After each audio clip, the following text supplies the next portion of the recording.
Hi, everybody. It's George Coster from Voices of the Community. Thank you so much for joining us this afternoon on our first attempt to do a live virtual panel discussion.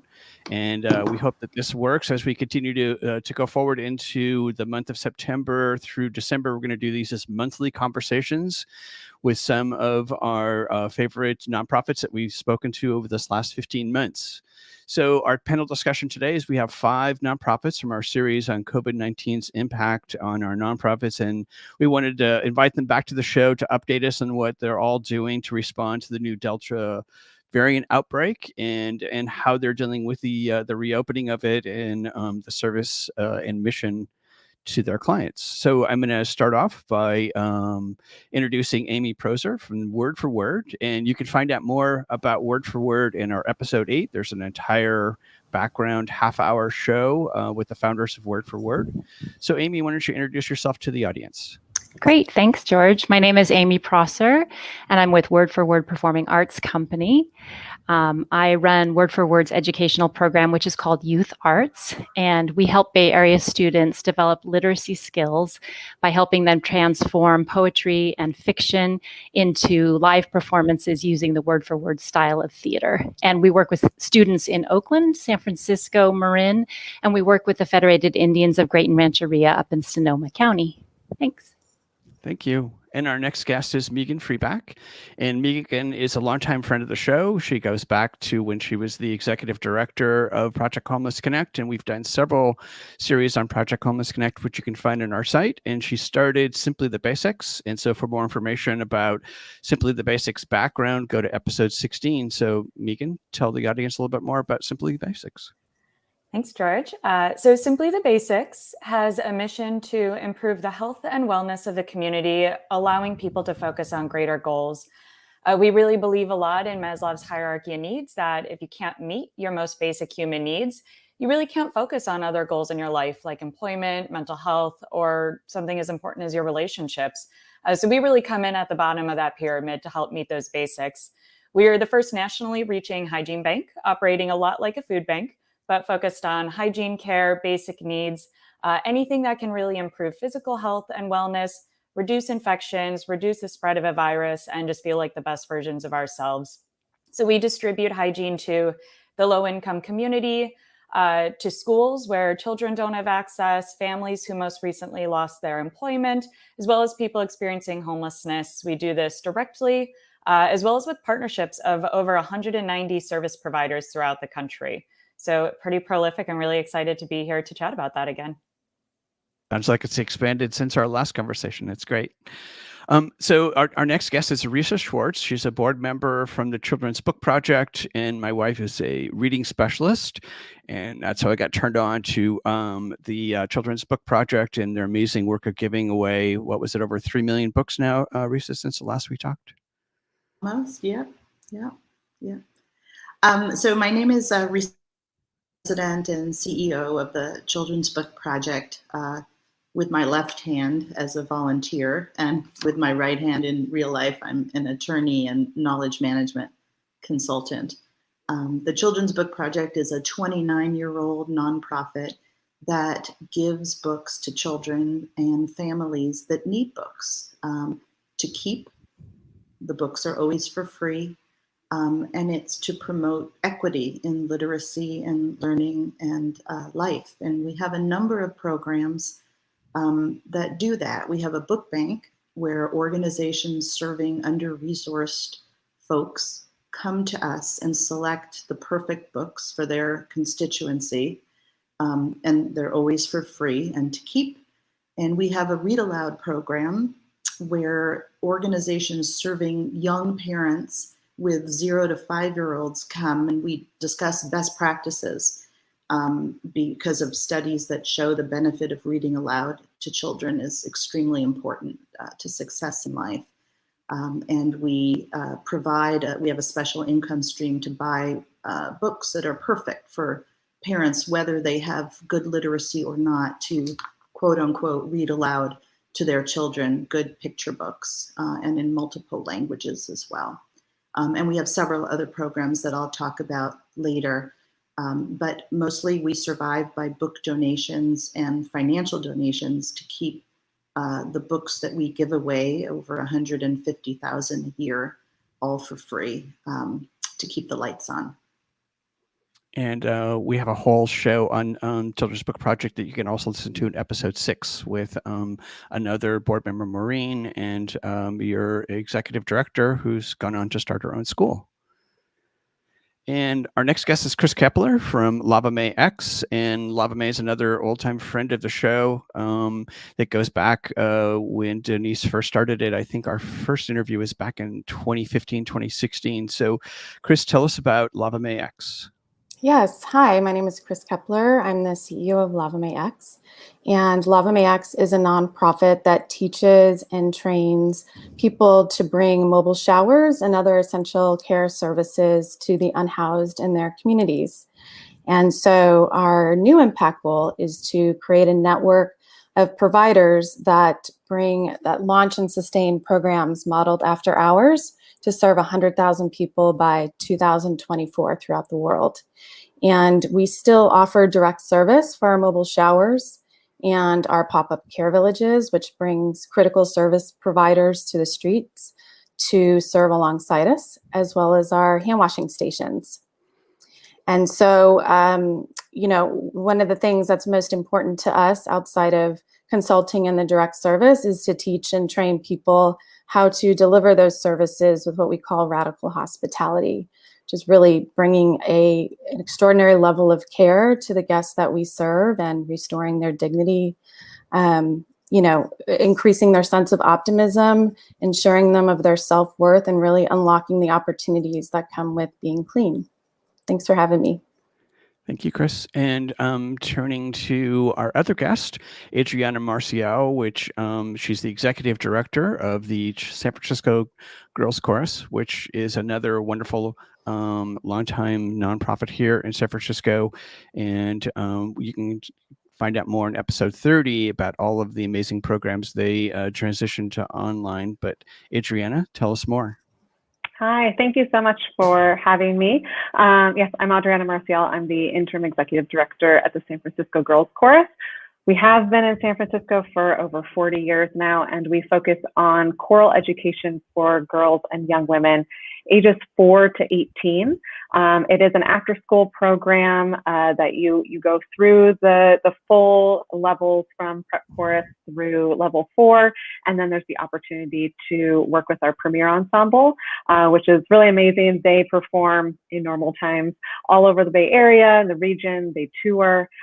We also have 3 campuses. We have one in Hayes Valley, we have an East Bay location, and one in Bayview, Hunters Point.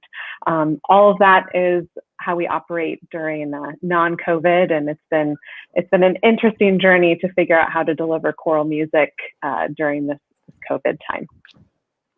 Well, and since this is the first day of school here in San Francisco Unified School District, I'm going to stay with our school partners here for a moment. And back to you, Risa, with regards to books and how the Children's Book Project is be dealing with the reopening. Last we had left our conversation, you guys were trying to find a building. So give us a little update and then talk about how the new school year and the new COVID-19 variant is impacting you guys. Yes, thank you. And by the way, it's marvelous to hear. I feel like George has brought together the pieces of a puzzle of equity with people. Your organizations are approaching it from the arts and from hygiene and literacy. It's just, it's lovely to see these different nonprofits surviving in this very difficult time and doing such great work. So I'm really pleased to be on the panel with you all. When last George and I talked, the San Francisco School District had given us a free space for 6 years in one of their decommissioned schools, and they were tearing it down to build affordable educator housing, which was a great thing. But when the pandemic came, they closed to the public all the schools, and we worked with them and tried to find a new free space or even a for-pay space within the SFUSD, the San Francisco Unified School District. but we were unable to do that. And so we struck out on our own and we raised funds. And I mean, it's been a really terrible time, and yet our donors, financial and book donors, have been incredibly responsive. And so we raised sufficient funds. We searched for a site. We found a bare bones warehouse in the Bayview, and leased it and started a slow reopening in January and February.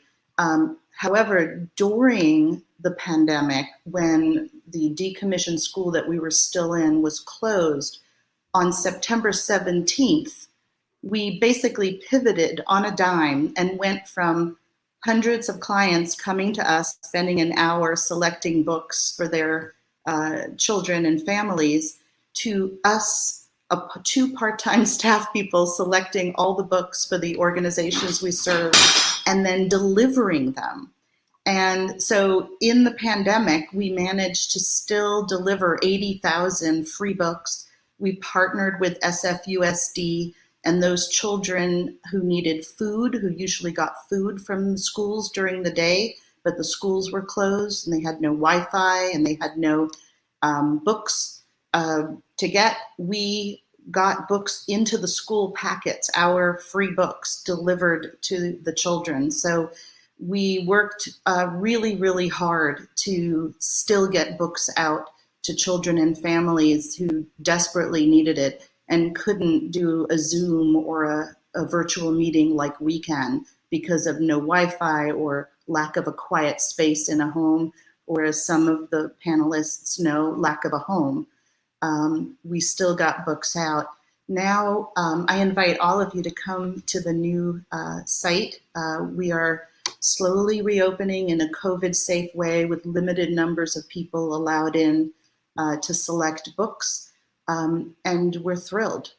So we have survived thanks to great responsiveness of our book donors and our financial donors. But we're looking for more because now we have to pay rent for the first time. And so we're looking for support. Thank you. It was a good update. And coming to you, Amy, last we left our heroes at Word for Word. We were all trying to figure out how you're going to do live performing arts when you can't get into a performance space. And Word for Word did a wonderful job of pivoting, I think, over to KSFP and then creating radio dramas. You were out, teaching, working with Native American, communities up in the North Bay. So how has Word for Word and all of your work continued on, especially now with our new Delta variant? Well, I think I'm here representing three entities. I'm representing ZSpace, which is our umbrella organization.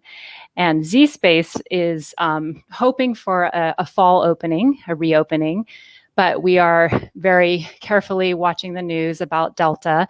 And we are hoping to open with mask mandates and vaccine mandates and seating that is spread out, but we're not sure if we're going to be able to do that. So we haven't announced a season yet. So that's where ZSpace is. We're trying to protect our community first and foremost. Word for Word has pivoted to Wordcast, which is the podcast. It's called Word for Wordcast. And we have done some stories this year with local actors and wonderful sound engineers from people's homes. So we did local author Anita Cabrera's 14th Mission, Greg Saris, who's the chairman of the Federated Indians of Great and Rancheria's story Citizen, and we're working on George Saunders' Home right now. So those are available on Spotify or Apple, or you can go to our website, zspace.org/pod.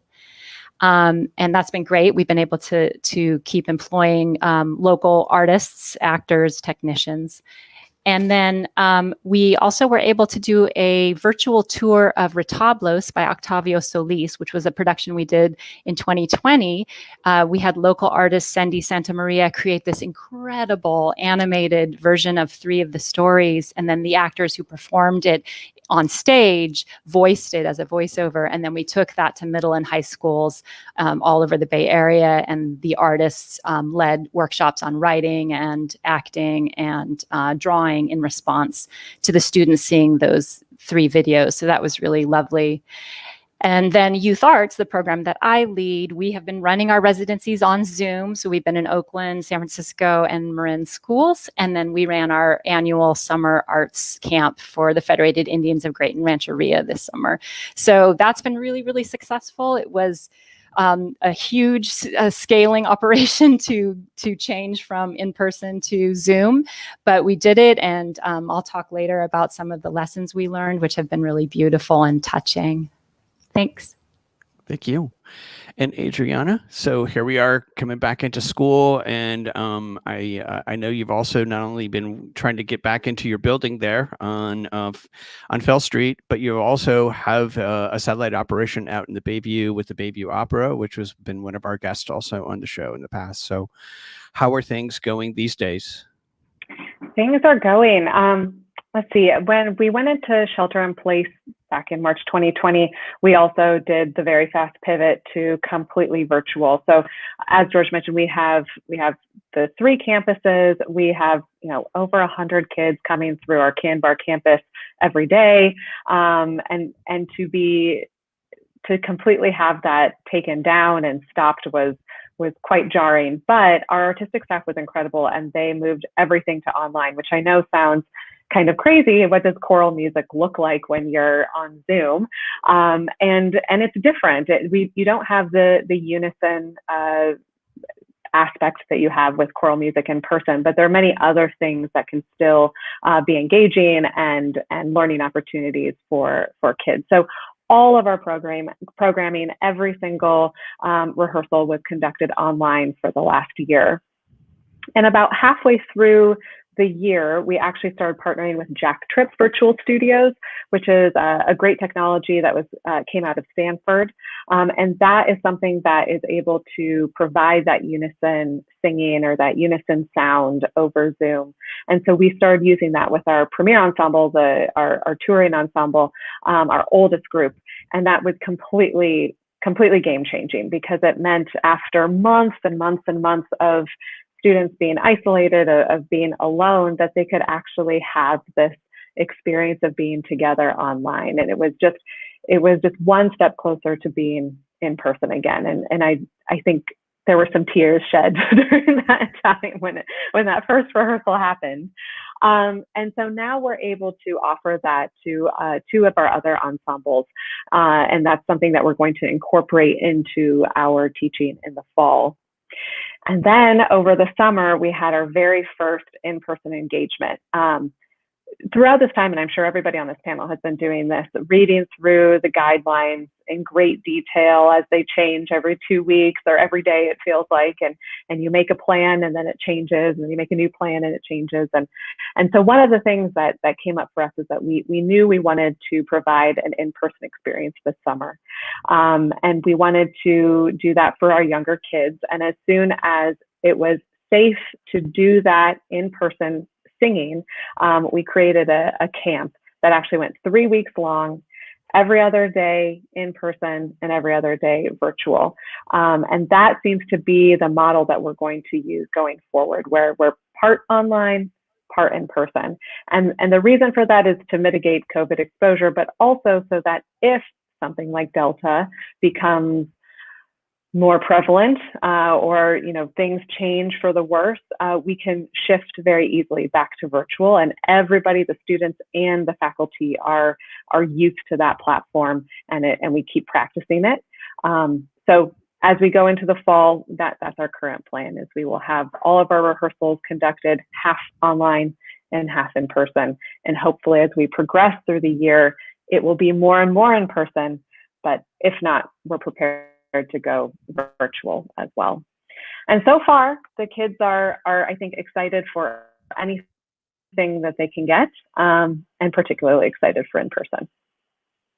Thank you.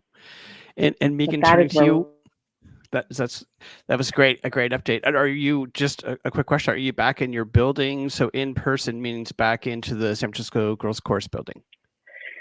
Yeah, so at all of our campuses will be in person. Our staff is still working remotely. I mean, I'm sure others on the panel have experienced this, that the remote work does work well. And so our staff will be 50-50.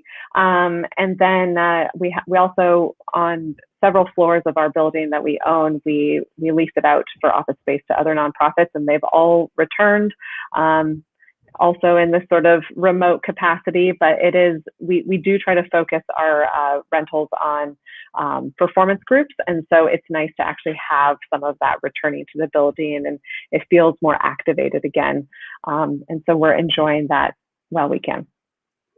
Thank you.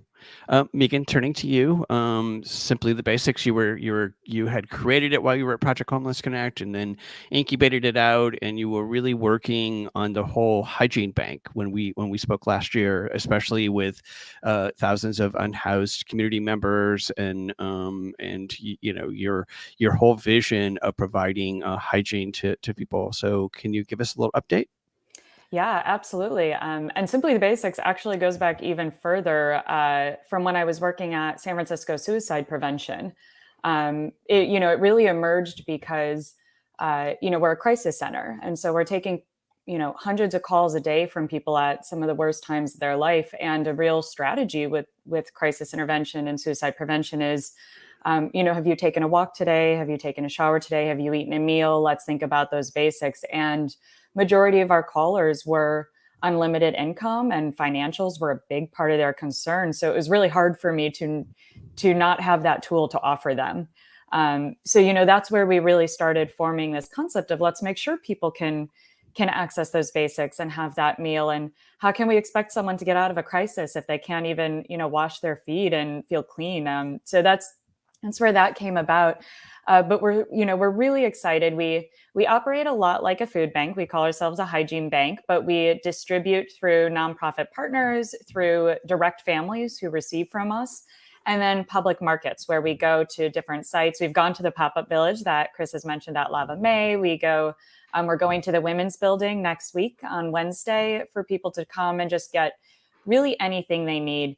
And I think what's so crucial about that is, people often tell me like, oh yeah, sometimes I give hygiene to someone I see, which is wonderful. It's like giving a meal to someone you see.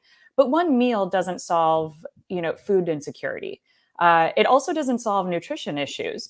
So what we make sure we're doing is we are providing, those unique needs. Someone with dentures can't use just any shampoo or any toothpaste. Different hair types do need different types of shampoo.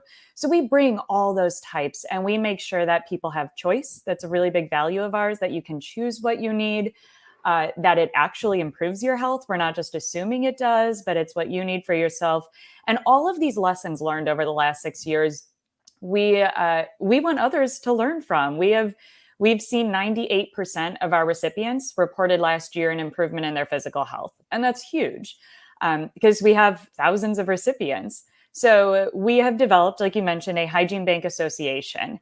And it is basically kind of like Feeding America, the comparison to food banks, or like, the food banks of California. It's a system where we can all work together. Hygiene banks, hygiene communities throughout the country are together in a portal. We're launching this quarter, but we've already got 80 groups signed up. We've got a lot of interest, and it's so we can share tools, share resources, promote one another. If you have a need for volunteers in Nebraska, we can help promote that. So the Hygiene Bank Association is really exciting. It's also the very first quality control standards for hygiene distribution in the world. We have really clear standards on what food we give to people, but we don't have that for hygiene. And I think it's really crucial that we do that for the dignity and the wellness and the respect of the people we serve. So the Hygiene Bank Association, it's official enough that it's trademarked and on the website, and we will be going live taking applications next month. So if anyone does work for or with a hygiene bank in your community, definitely reach out and talk to us so we can work together. And just staying with that, one of the things I found really interesting in our interview last year was just, when people want to, help a nonprofit and they donate a hygiene item, the nonprofit can't really, utilize it. So, oh my goodness, the piles of in-kind donations that I'm sure we all get.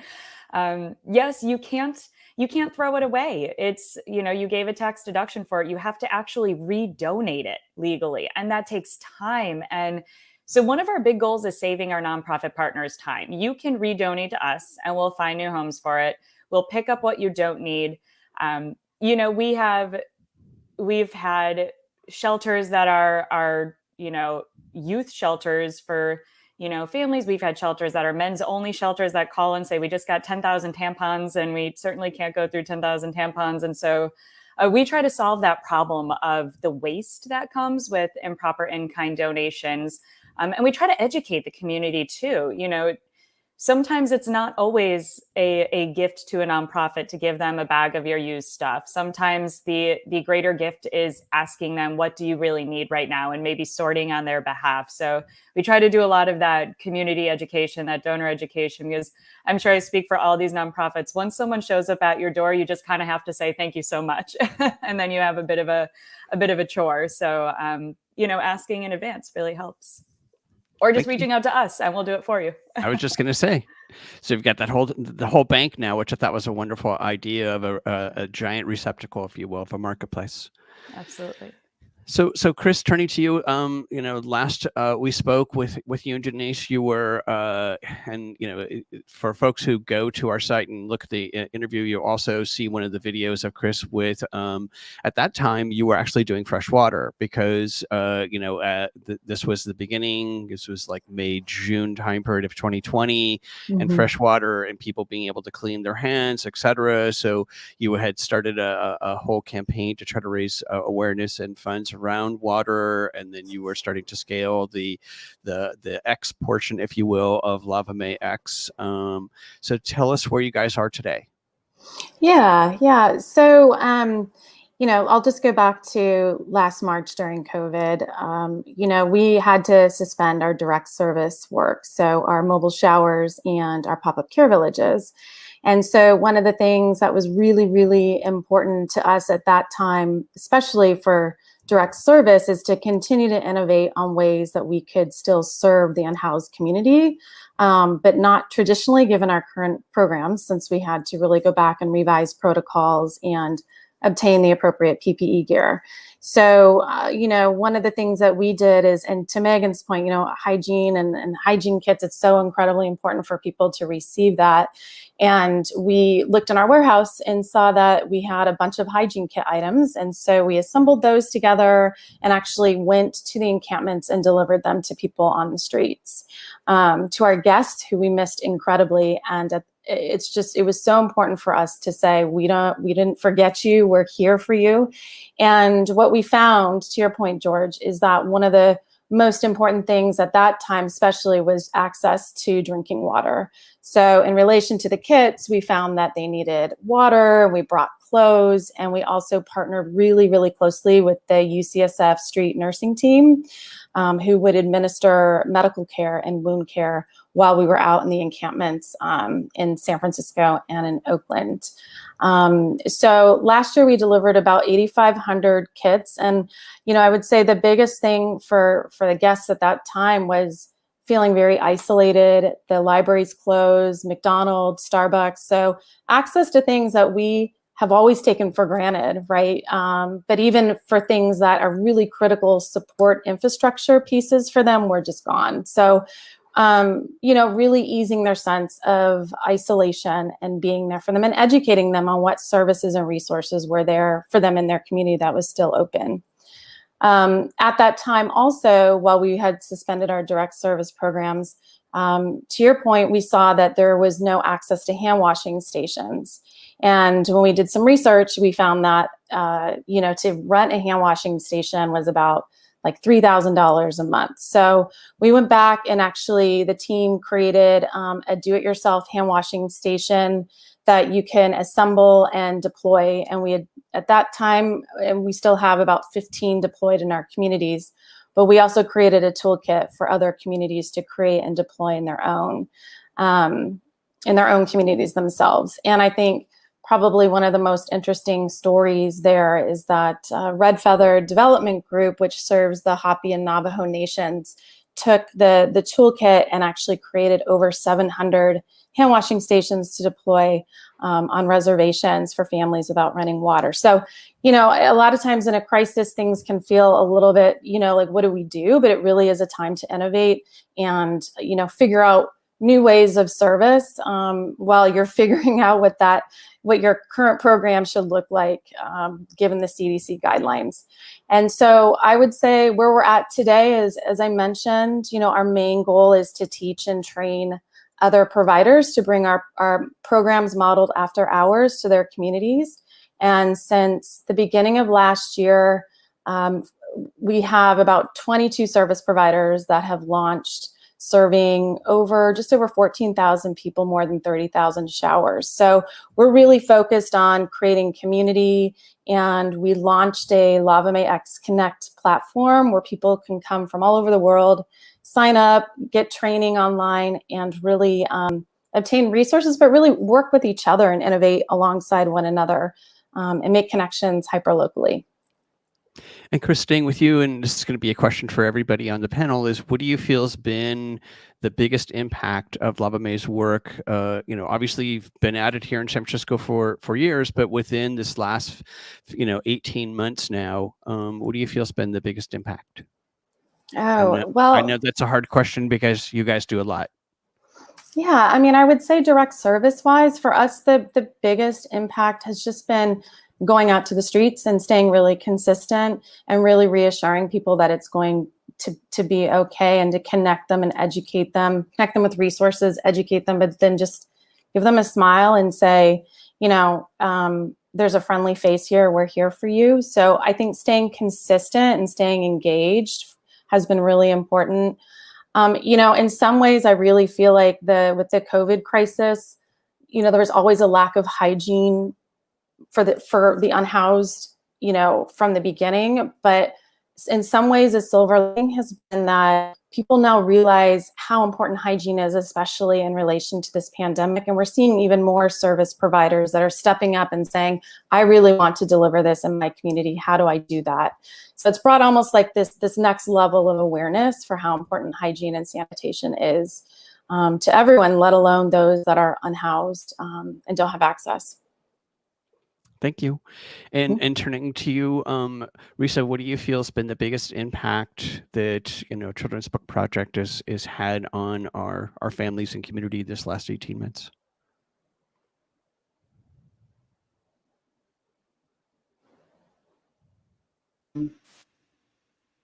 We've read the studies that show that having books in the home is directly related to successful life outcomes, not just in literacy, but in all kinds of fields.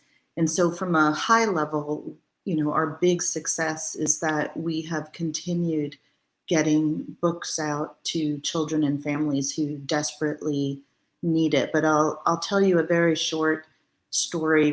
We had a reading interventionist specialist who actually is from pretty far away. We serve over 15 counties, and we, as someone said, when they show up with donations or they show up at your door, we never turn anyone away. We have people driving from Manteca and Tracy and Modesto because there's no other project that is giving high quality books away for free. So this reading interventionist drove many hours to get to us and took 440 books for his middle school kids who were reading very far below their age level. And after they had a chance to read some of the books, he had a Zoom meeting.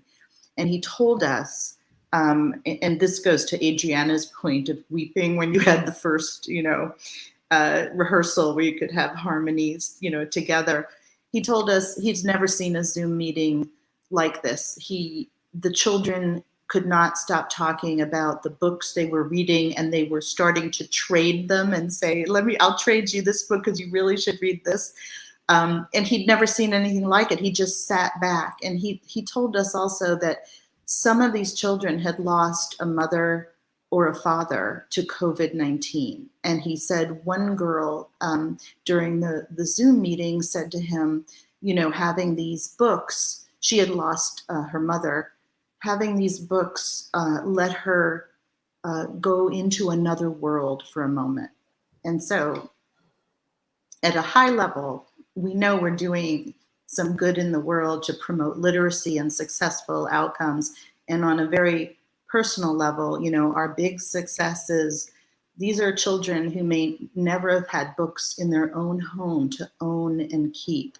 And that's one of the big misconceptions about the Children's Book Project I've found, is that we're not a lending library. We want children and families, housed or unhoused, to own books.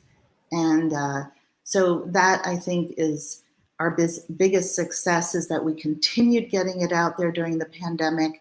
And now this year we're back on track, even with appointments and limited, being very safe with people coming by to get books or have Zoom meetings or read aloud meetings.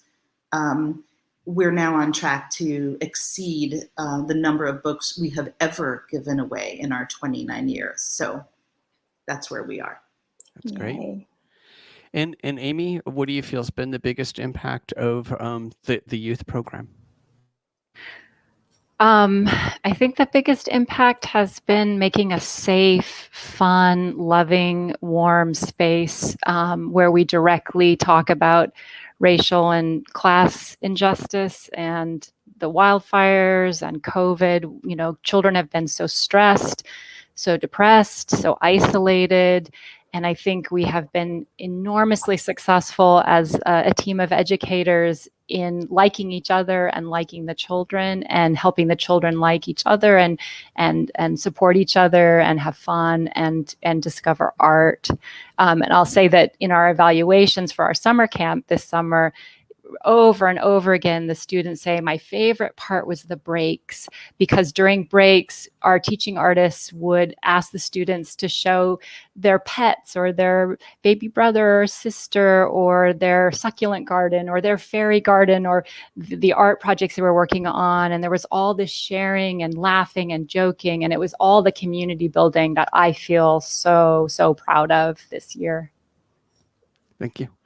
And turning to you, Adriana, what do you feel has been the biggest impact?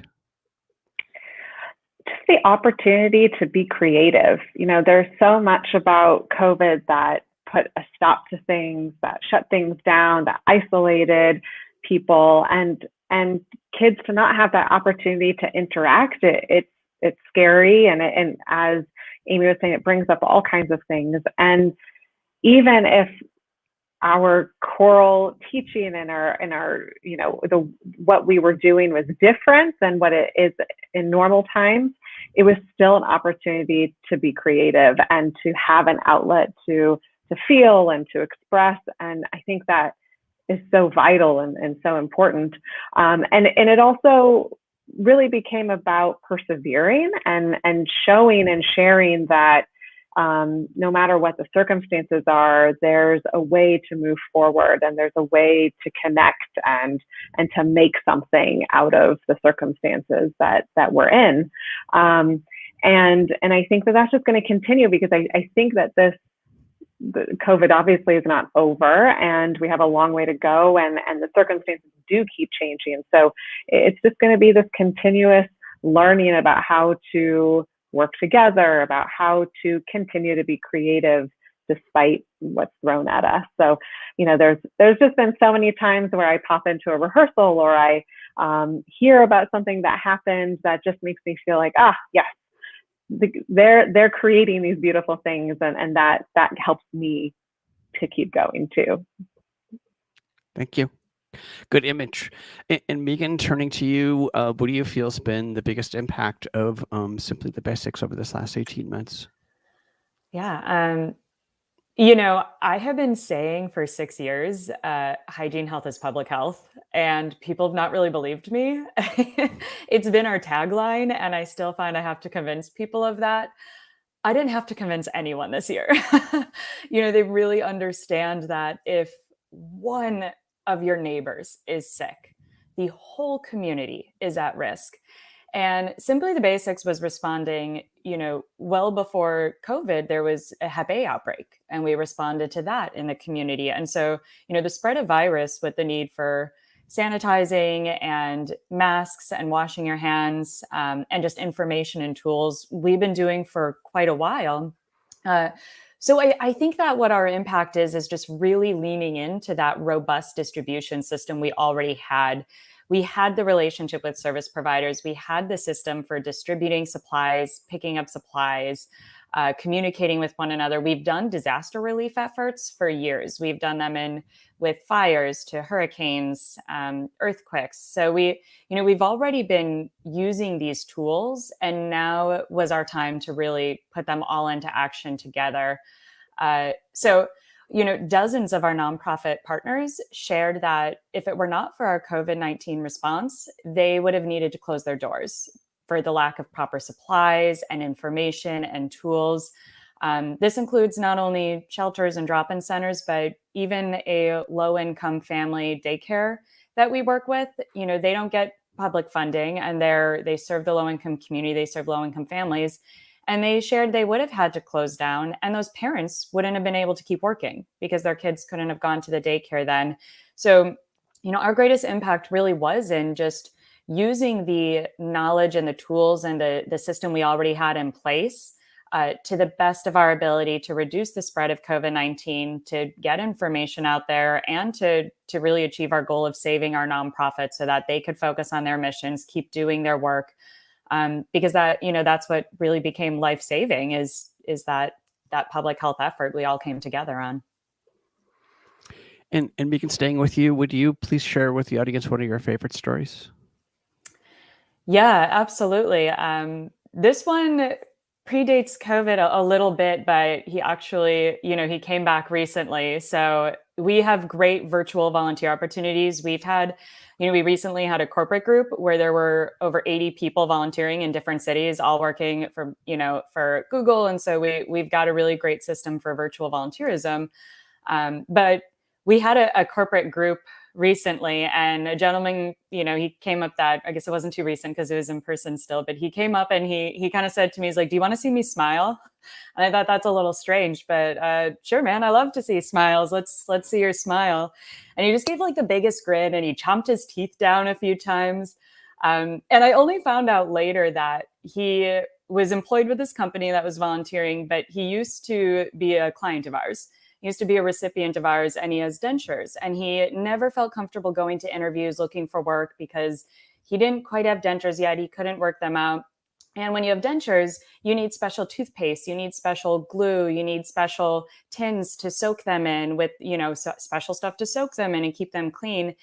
And he was never getting the supplies to keep up with that. He'd get, some travel toothpaste, but nothing that he could actually use. So we'd been supplying him with this. I didn't even recognize him when I saw him in person, but here he was now employed with a company, giving back and volunteering because we provided those basics. He could focus on those other goals. So it was just really great to see him smiling the whole time with this big grin. And that's, something I really hold true, that we don't always know where our clients go, where our recipients go, what they do today. But we know that in that moment, we could have provided them with something tangible and life-changing and impactful. So that was a really nice moment.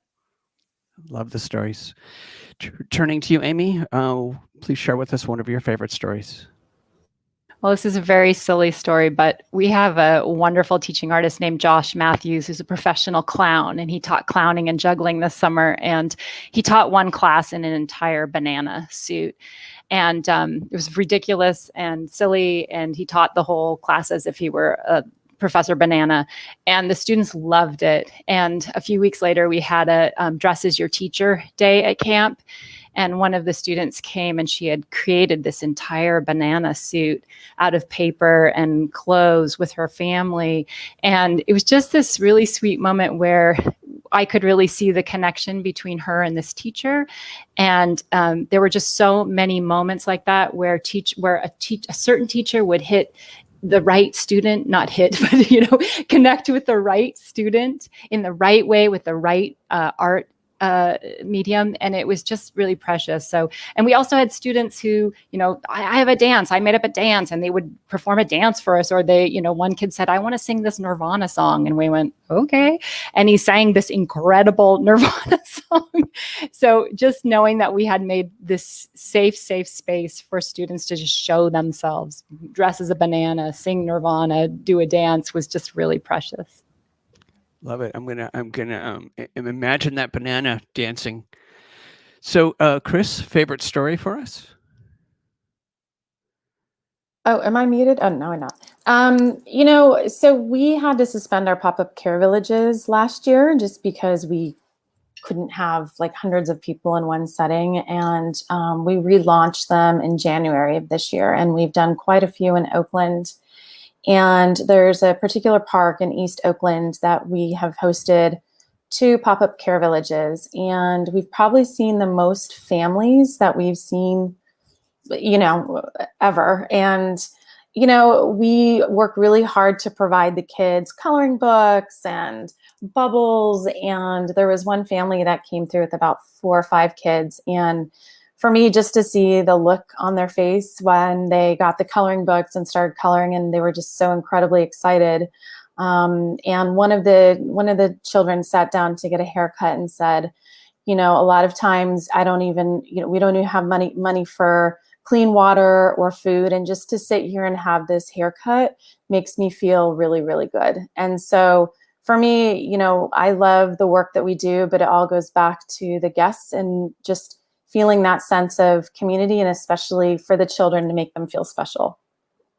Thank you. And speaking of books, going to Risa, what are your favorite story for the last 18 months?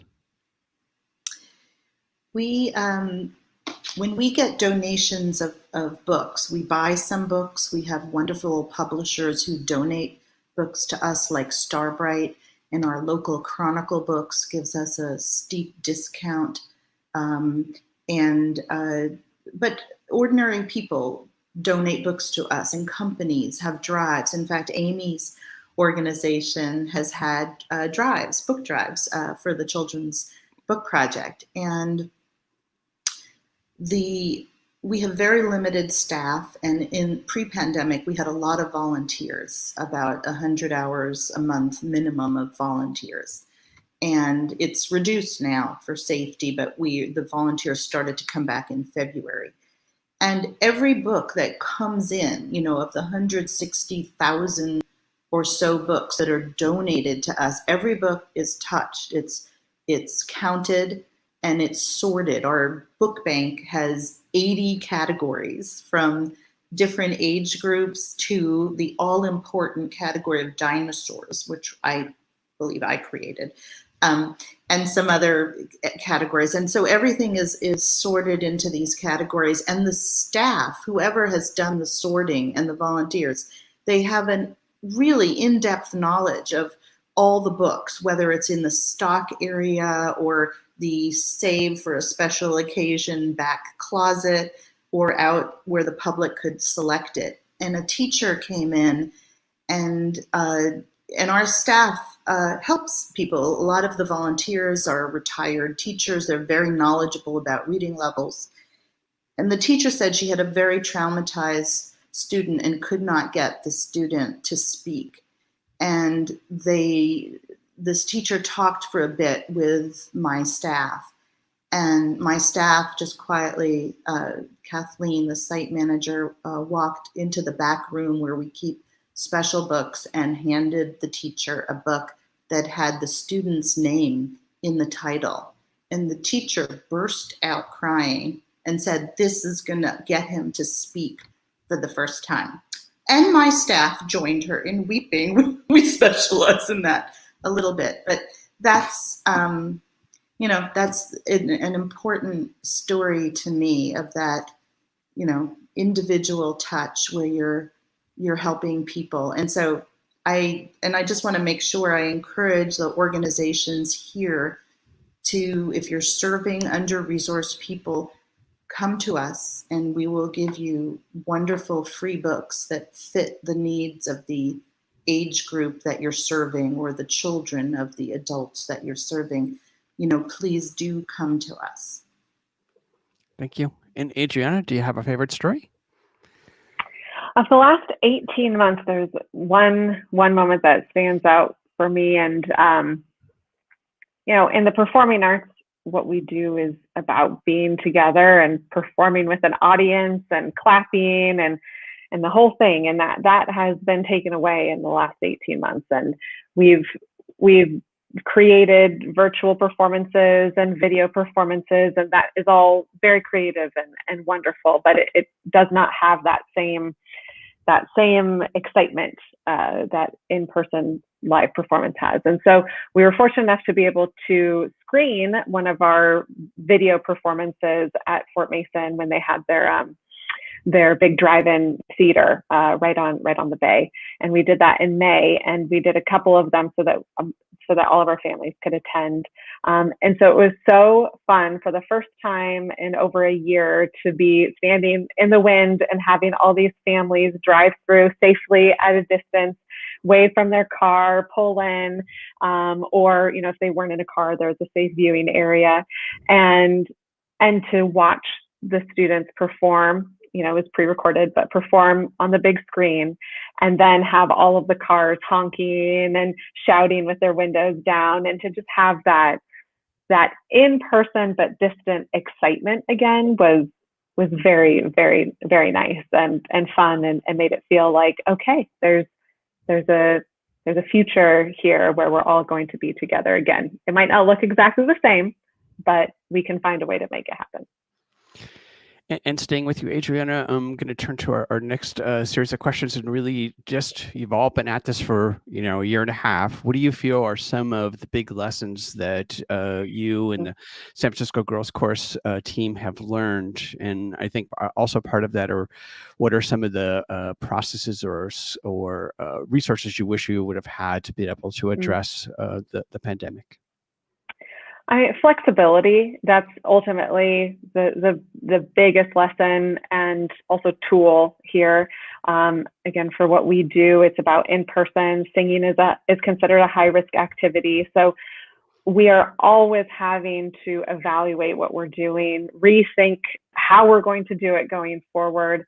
And sometimes that changes so quickly. And so everybody on the staff, all of our families, all of our students have just had to learn to be extremely flexible, which I think is a great lesson, and especially in live performance, anything could happen. And so you need to be able to adapt. And there's a greater performative lesson there. But I think that is something that we as a team are going to carry forward. And it's made it so that we've had to communicate in a whole different way. We've had to learn how to navigate these things together with a lot of patience.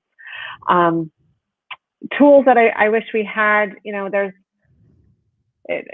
I think more resources, more maybe a crystal ball to look into the future to tell us what to do. That would be helpful. But it's at the end of the day, it's been about having to navigate this the best that we can, and just know that there's going to be little blips, there's going to be challenges, but remaining flexible and adaptable is how we've been able to get to where we are.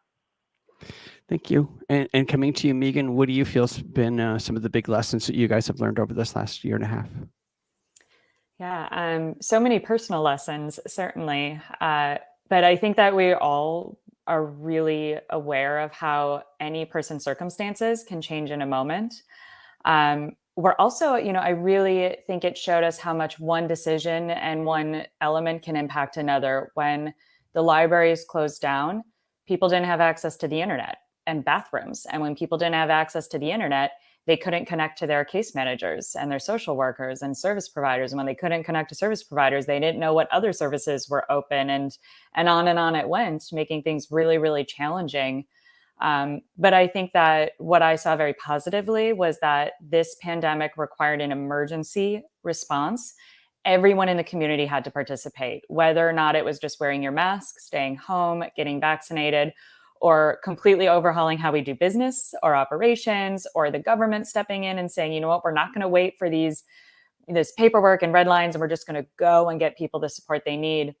it was really a global lesson that when there's an emergency, we can respond very quickly and in an emergency. And so, the lesson that I really, really hope that we take from this is that COVID is not our only emergency right now. It's not our only pandemic right now.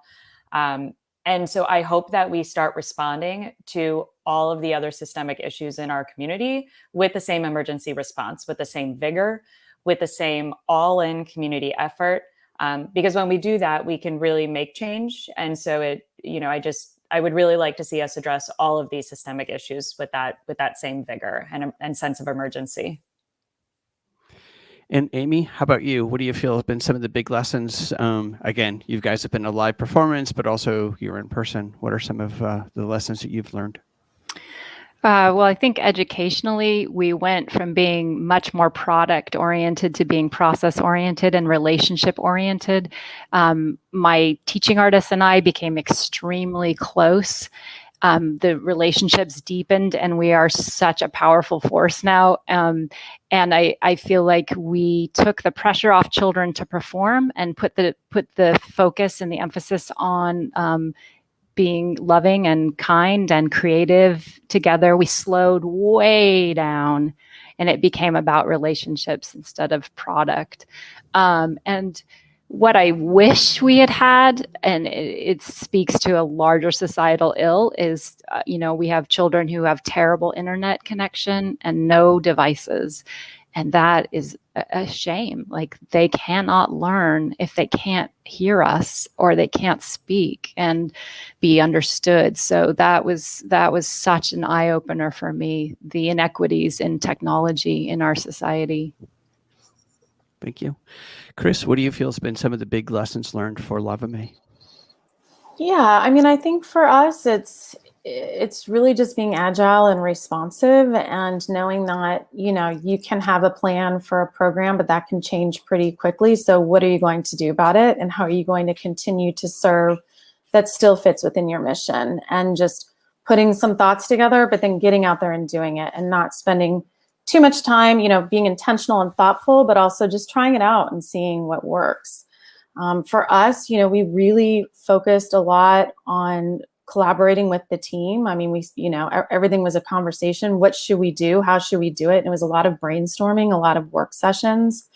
So it's fun for me to bring the team together and say, how can we look at these challenges and do something about what this looks like? So really letting the team loose on your mission.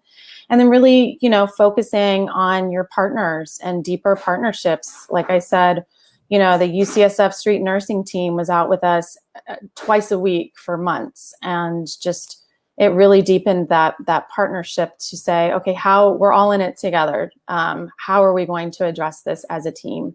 And I think it really brought, a lot of our partners and community members together to serve and make sure that people felt like they were seen and heard and felt that relationship and trust from us. Even if we couldn't deliver a shower or it wasn't a pop-up care village. And Risa, what do you feel has been lessons learned for Children's Book Project?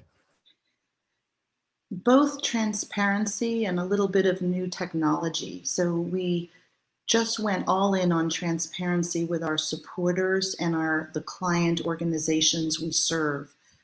We said, we need book donations, and we were really transparent about what we needed because it takes a lot of time to go through books. Some of them are not right.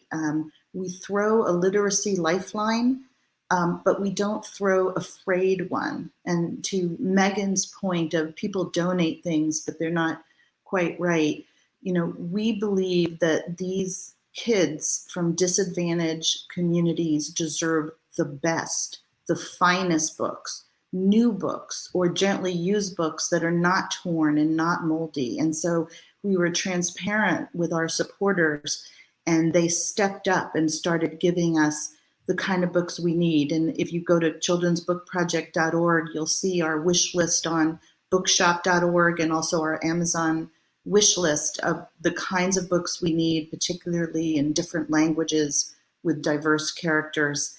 And people stepped up, and certainly the financial supporters also stepped up. And we began using technology so that we could bring people back in and reopen, but in a safe way with an appointment system. So that was extremely helpful.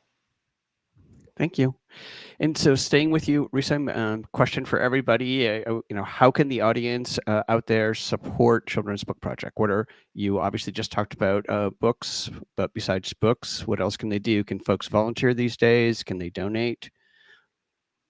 Yeah, thank you, George.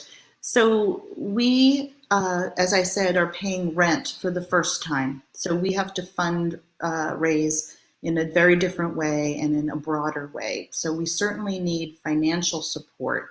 And you'll be surprised of how many companies do matches with their employee donations. So a modest Apple employee donating $10 is matched by the company. And same Microsoft and Google, they all do that. If you're an employee and your organization wants to have a book drive, that's wonderful. And it's a way for the company to get to know who we are and then consider doing matches. Volunteers, yes. Go to our website, childrensbookproject.org, and you can see how you can volunteer. It's a beautiful, big, airy warehouse that we made into a homey book bank and a meeting place for Read Aloud, and it's safe to come and volunteer. So read about it online.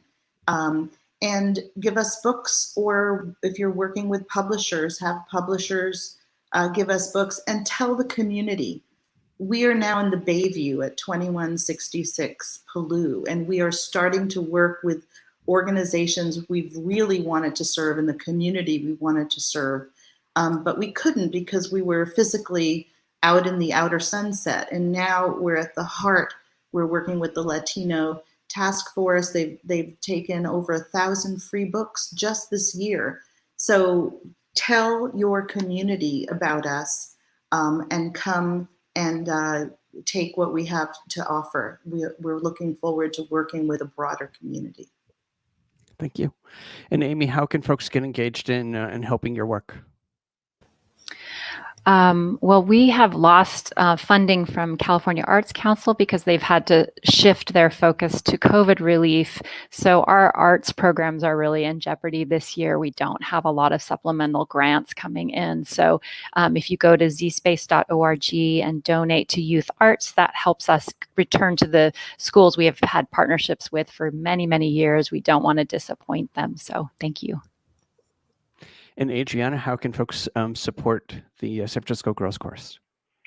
Financial support is always needed, of course, as everybody here is saying. Amy brings up a good point that the funding landscape is and so there's new opportunities out there, but there are also there's some refocusing and some redistribution of funds that's really changing the funding landscape. So donations are always welcome. But we also have a season coming up. It will probably be mostly virtual, maybe some in-person performance, we will see. And so I always encourage everybody to check it out, especially in this virtual time. That's been something that's been very exciting, is that we can have audience members from anywhere and all over from the comfort of your own home. So that's a wonderful way to engage with the organization. And Megan, how can folks support besides donating hygiene products? Yeah, certainly we love to accept unused hygiene products. Monetary donations goes directly to support those unique items, like the gentleman I mentioned who needed special toothpaste, things that we could get to really fit him. But we have great volunteer opportunities, and these can be done at home. We love doing them with families. We've done Girl Scout groups, but also large corporate groups. We always include a presentation. We engage with you. It's really customizable. We make sure that there's learning there, but also you're actually doing something that is hands-on and can help people. We do have some in-person volunteerism for people who are vaccinated. That includes helping us distribute supplies or participating at our public hygiene markets. But the biggest thing that's so easy, it takes like 2 seconds, you can do it right after this, is share simply the basics with somebody. We're really small. We're a tiny team that's focused on programs. We don't have anyone in marketing. So if you just tell someone about us, like us on social media, share Simply the Basics. We do have volunteer ambassador roles, which is pretty cool. But even if you don't want to be that involved, hop on Instagram right now and give us a like. You can like our post with George. That really helps us spread the word. And the bigger reach we have, the more people know about us to get support that they need too. So that's the easy one. Thank you.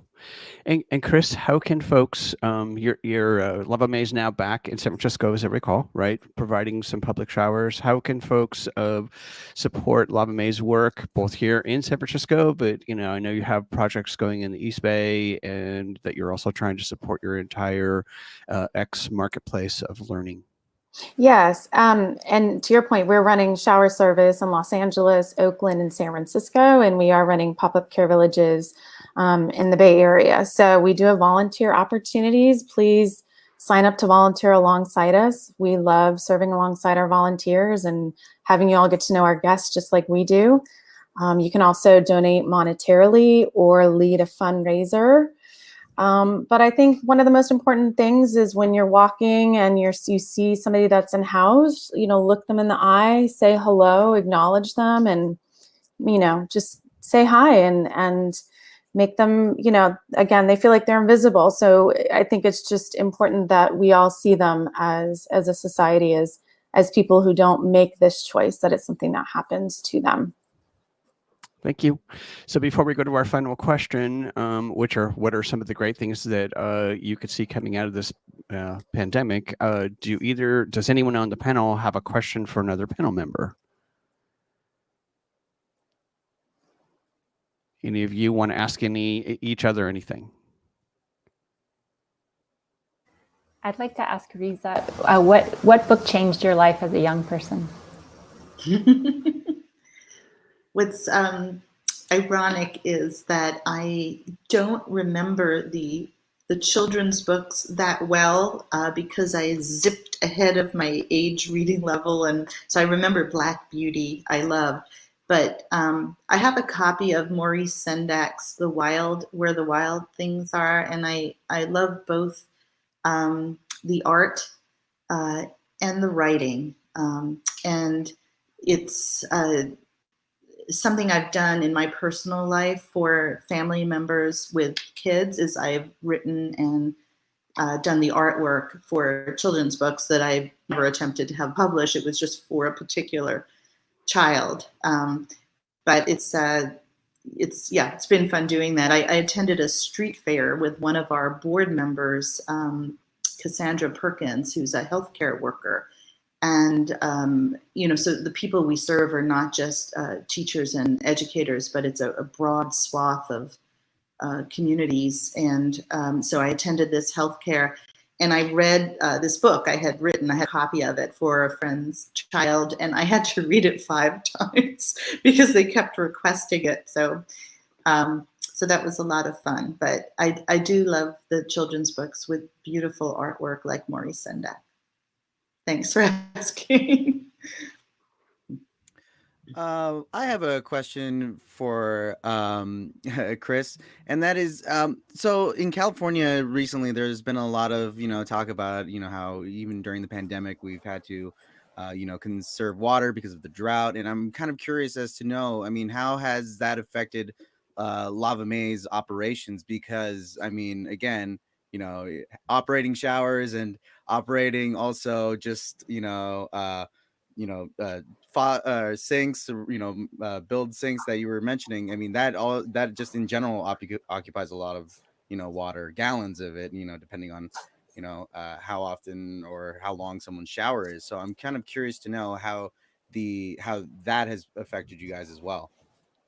Yeah, it's a really good question. We're in the process of really trying to figure out how to minimize water usage, just in terms of flow, like low flow through, different shower heads and things like that. We're really looking into also opportunities to recycle water, and if we can partner with people to do that, because it's really important right now with the water crisis and the drought that we're seeing. So we're in the process of looking at some of those different solutions, but at this point, honestly, we, besides those, we haven't really put anything major into effect, but it's something that we're looking at, and especially so we can talk to our service providers and advise them on how to do that as well. Thank you. And for everybody, that was Eric Estrada, our associate producer, who asked that question. And Risa has a question. Yeah, and not to worry if you don't have an answer. We're a very small staff. We don't have professional fundraising. And one thing I was curious about is if you have been able, or your organization has been able to get introductions to what they call opaque foundations, the foundations that are invitation only to apply to. You can't just go online and ask for funding with a letter of intent or an application. We're in this funny position where there's some opaque foundations that their focus is exactly what the Children's Book Project does, early literacy, and that the hundreds of organizations that we serve, many of them get funding from a particular opaque organization, like the Peter and Mimi Haas Foundation. So the people we are supplying books to are funded by them, but we don't have an invitation to get funding. And I was wondering if anyone had any ideas about getting through to opaque foundations for funding.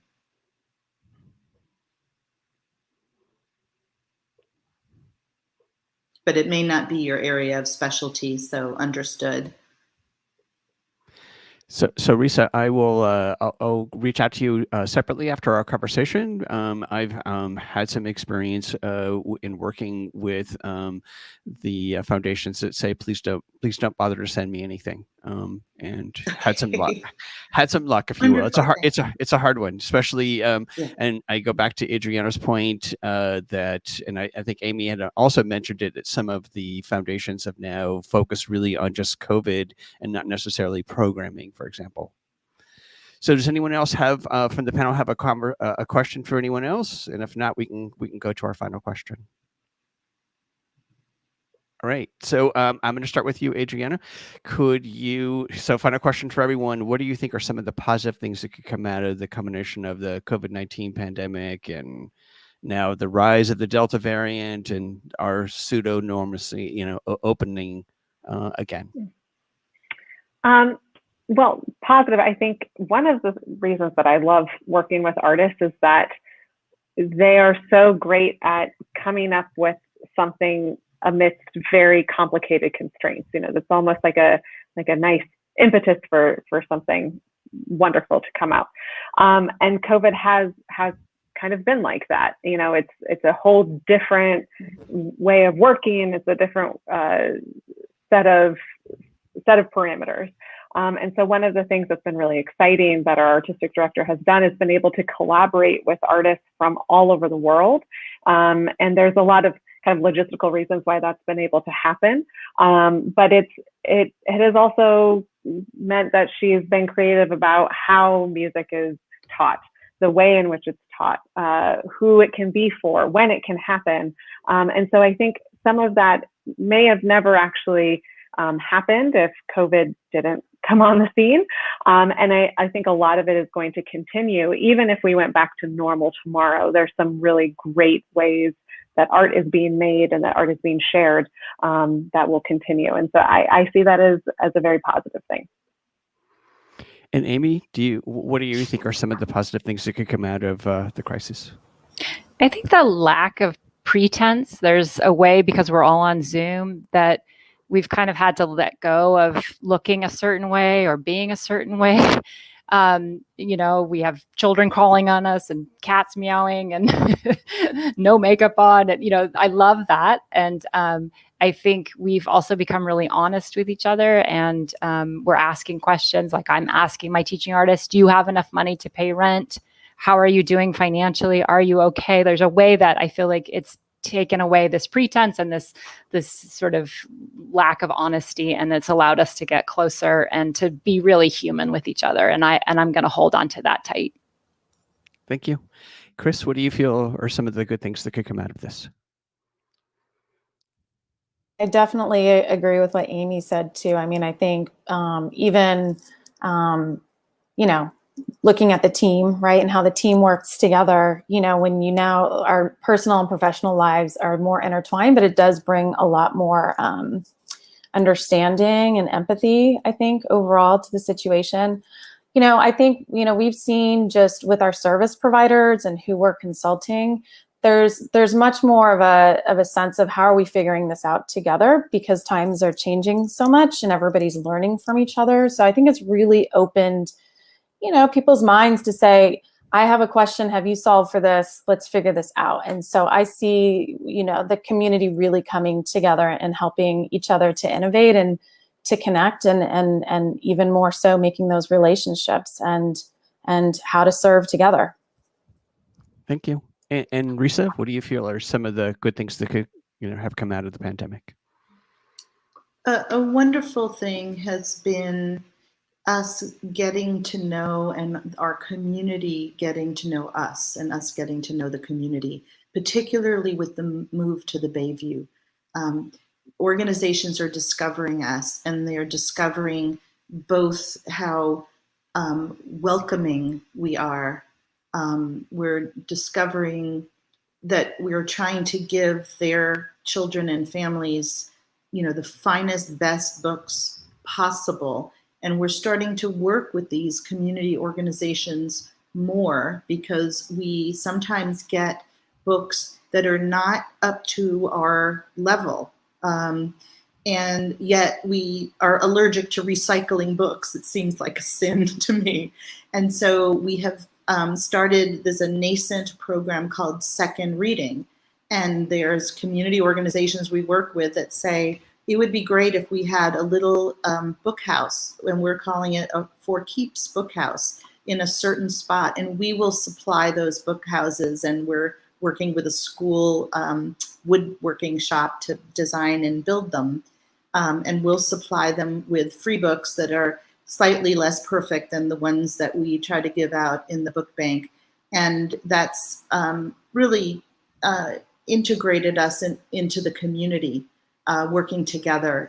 It's been beautiful. I think they're aware of our mission now, and word is expanding, and that's the loveliest thing. I look for the day when maybe we're not in business anymore, although I think there'll always be a need for children to have books in their home to own. So it's not like we're only giving books to educators to populate their classrooms and their libraries. We're giving to many organizations. So I think we'll be around for a long time, as long as we have supporters. Thank you. And then finishing up with Megan, what do you feel are some of the good things that could come out of all of this? Yeah.